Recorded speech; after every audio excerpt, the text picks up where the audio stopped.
बिस्मिल्लाहिर्रहमानिर्रहीम। अस्सलामुअलैकुम रहमतुल्लाहि वबरकातुहू। Shining stars of Talimul Islam High School Bhilwal. I'm your class teacher. Please open your science book. जी, page number 1, unit number 1, habitats. Today's our topic is habitat and ecosystem. आज हम habitat और ecosystem में difference check करेंगे।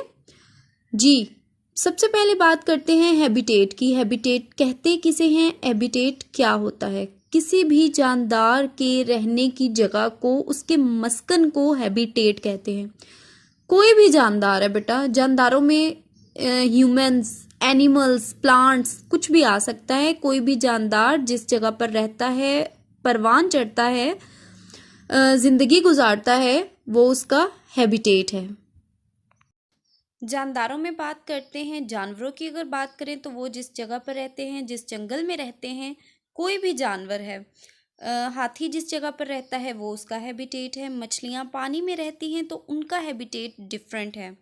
इंसानों का, humans का habitat different होगा। हर जानदार का डिफरेंट हैबिटेट होता है क्योंकि हर जानदार अलग जगह पर रहना पसंद करता है, क्योंकि वो अलग रहता है।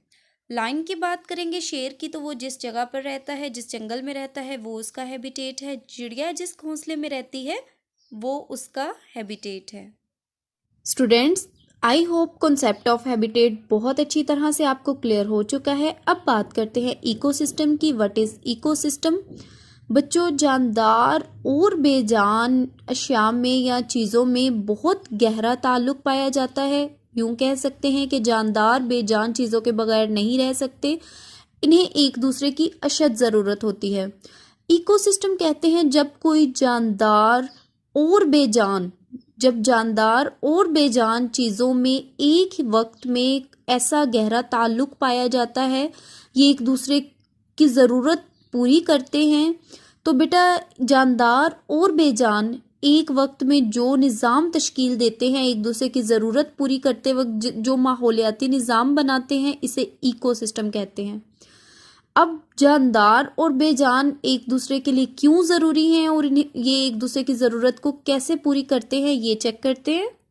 किसी भी प्लांट की बात करते हैं, कैक्टस प्लांट को ही ले लेते हैं। कोई भी पौधा है, उसे सरवाइव करने के लिए उसे बेसिक नीड्स की ज़रूरत होती है। उसे बेजान चीज़ों में अगर देखें, हवा, पानी, सूरज की रोशनी, ये बेजान है। इनकी अशद ज़रूरत होती है। इनकी ज़रूरत हमें भी होती है, हर जानदार को इनकी ज़रूरत होती है। हम भी इनके बगैर ज़िंदा नहीं रह सकते।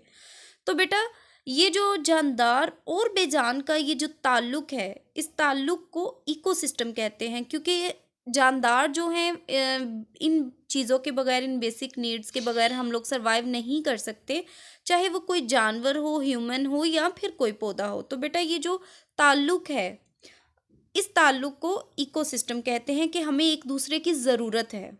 Okay, let's start our reading. A community of living things, plants, animals, and bacteria and non-living things, air, water, soil, etc. in an area is called an ecosystem. Yes, जानदार और बेजान, जानदारों में अब पौधे, जानवर, बैक्टीरिया, मतलब जानदारों में तो हम सब आते हैं। तो बेटा, जानदार और बेजान का जो ताल्लुक है, या फिर जानदार और बेजान एक वक्त में एक दूसरे को, इनको एक दूसरे की ज़रूरत है, और ये जो सिस्टम बनाते हैं या ये जो माहौलियाती निज़ाम है, इसे क्या कहते हैं? इसे इकोसिस्टम कहते हैं। A habitat is a part of an ecosystem. Yes, of course. What a habitat is? A habitat is a place where an animal or a plant lives and grows throughout its life. जी, कोई भी जानदार जिस जगह पर परवान चढ़ता है, जहाँ अपनी ज़िंदगी गुजारता है, उसके रहने की जगह हैबिटेट है। It provides plants and animals with basic needs like air, water, food and shelter.